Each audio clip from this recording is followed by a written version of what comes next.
आज मैं फिर से वो पुराने ज़माने की ऐसी हेल्दी रेसिपी लेकर के आई हूँ जो रेसिपी कम और रेमेडी ज़्यादा है।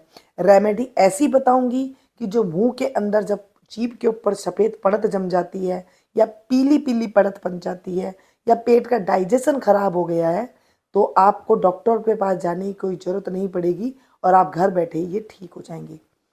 नमस्ते दोस्तों, मीनू गुप्ता किचन में आप सभी का खूब खूब स्वागत है। हमारे घर में ना कई तरह की कांजी बनाई जाती है, जैसे गाजर की कांजी, भल्ले की कांजी, बूंदी की कांजी, सलगम की कांजी, चुकंदर की कांजी, आंवला हल्दी अदरक की कांजी, ये सारी बनाई जाती है। यहाँ तक कि पपीते की भी कांजी बनाई जाती है। तो कांजी के अनेकों फायदे होते हैं। तो यहाँ पर मैंने गाजर को ले लिया, धो लिया, छील लिया, आगे पीछे से काट लिया। अब हम इसकी इस तरह से लंबी लंबी फाँकें तैयार कर लेंगे। आप चाहें तो गोल गोल छोटी छोटी भी फाँकें तैयार कर सकते हैं, लेकिन ये इस तरह से लंबी लंबी फाँकें अच्छी लगती है। देखिए, जो हम कांजी बना रहे हैं ना, ये एक पावरफुल ऐसी रेमेडी है जो हमारे शरीर को B12 विटामिन की जो ज़रूरत होती है वो हमारे घरों में ही पूरी हो जाया करती थी। आज हमें बनाने के बाद हमें खाने का नहीं पता कि इसको किस टाइम पे खाना चाहिए, कैसे खाना चाहिए, जिसकी वजह से हमारे पेट के जो 80 प्रकार के रोग हैं वो तो दूर होते ही होते हैं, साथ में ये हमारे शरीर के साथ साथ आँखों की रोशनी को भी बहुत अच्छा ये फायदा देती है। जब आप काट रहे हैं तो इसका जो सफ़ेद हिस्सा है, पीला हिस्सा है, इसको आपको अलग कर देना है, इसको नहीं लेना है, नहीं तो इसका जो हम बना रहे हैं कांजी, इसका टेस्ट अच्छा नहीं आएगा। चलिए जी, इसे भी हम फेंक देते हैं। इस तरह से सारी गाजर हमने काट करके तैयार कर ली है। गाजर लाल लाल हो, छोटी छोटी हो, ज़्यादा बड़ी ना हो, इस तरह का आपने ध्यान रखना है। और 3 से 4 गाजर लेंगे ना तो भी ये बन करके तैयार हो जाएगी। अब यहाँ पर 4 से 5 चम्मच के करीब मैं ले रही हूँ राई दाना।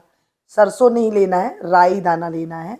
नमक डालेंगे 1 चम्मच, बड़ा चम्मच सेंधा नमक, आधी चम्मच काला नमक या फिर स्वाद के अनुसार, और 1/4 चम्मच हींग का पाउडर। और साथ में इसको महीन नहीं पीसना है, आपको पीसना है दरदरा। ये देखिए, मैं आपको दिखाऊं तो बस ऑन ऑफ करके इसे दरदरा कूट लेना है। आप चाहें तो इसे कुंडी सोटे में कूट करके भी इस्तेमाल कर सकते हैं, जब ये ऐसा दरदरा बन के आपका तैयार हो जाएगा। अब जो गाजर थी ना, इसके ऊपर हम थोड़ी सी अदरक को भी धो करके, छील करके और इस तरह से पतली पतली फाँक बना करके हम तैयार कर लेंगे। चाहें तो आप इसकी लंबी लंबी फाँक भी बना करके तैयार कर सकते हैं, या फिर मेरी तरह इस तरह से पतली पतली फाँक करके तैयार कर लें। आपको अदरक पसंद नहीं है, अदरक ना डालें, डालेंगे तो ये और भी ज़्यादा पावरफुल हो जाएगी। चलिए जी, अदरक को हमने काट करके रख लिया है। अब तीसरी चीज़ हम इसमें डालेंगे आंवला। जो आपके पास है ना वो आप डाल दीजिए। कच्ची हल्दी इसमें आप डाल सकती हैं, चुकंदर डाल सकती हैं, और एक साथ 5 तरह की जब चीज़ मिला करके आप बना देते हैं तो ये हमारे 5 तरह के जो अंदरूनी बड़े बड़े रोग होते हैं उनको ये कैसे निपटा देता है आप समझ नहीं पाएंगे। दरअसल जो हमारे अंदर बैक्टीरिया होते हैं ना, उनको ये अंदर तक जा कर के ये सफाई करता है, उनको प्रोटीन देता है, जो बुरे कीटाणु हैं उनको ख़त्म करता है और अच्छे कीटाणु को ये ला करके देता है। तो ये प्रोबायोटिक एक तरह का जो आजकल हम बोलते हैं, तो इस तरह का ये वाटर बन के हमारे पास तैयार हो जाता है। तो इस तरह का वाटर जब हम राई के साथ बनाते हैं तो हमारे गट के लिए, हमारे शरीर के लिए, हमारे बालों के लिए ये बहुत ही ज़्यादा पावरफुल रेमेडी हो जाती है। हमारी दादी नानियों के ज़माने में ये ऐसे ऐसे अचार कांजी बना करके खाया करते थे, जिससे हमारे अंदरूनी जो रोग हुआ करते थे वो जड़ से ख़त्म हो जाया करते थे। चलिए जी, एक कांच की बोतल ले लिया, उसे अच्छे से साफ करके आप इस तरह से ले लें।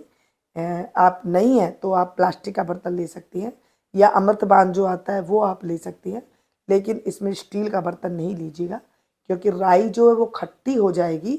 और अगर आपने स्टील के बर्तन में उसमें रख दिया तो स्टील के बर्तन जो है ख़राब हो जाता है, और सिल्वर का बर्तन है जो है वो भी ख़राब हो जाता है। आप जहाँ तक हो सके कांच का बर्तन, या फिर आप अमृतबान, या फिर आप इसमें प्लास्टिक का बर्तन का भी इस्तेमाल कर सकते हैं। ठीक है, इसको हम अच्छे से मिक्स कर देंगे।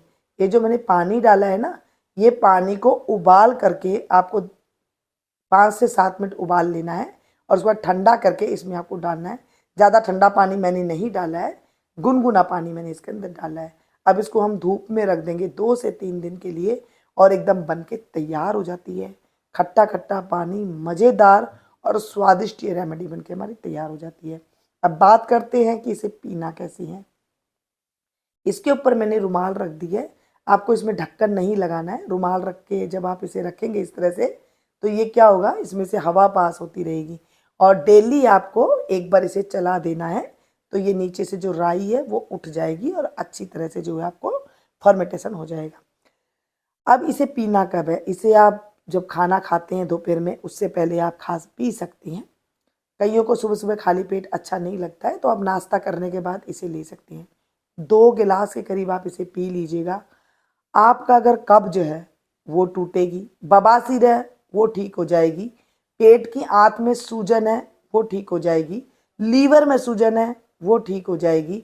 मैं क्या ही बताऊं, 80 प्रकार के जो मैंने रोग बताए हैं ना, वो सारे इससे ठीक हो जाते हैं। यहाँ तक कि डाइजेशन पावर अगर आपका कमज़ोर है वो भी मजबूत हो जाता है।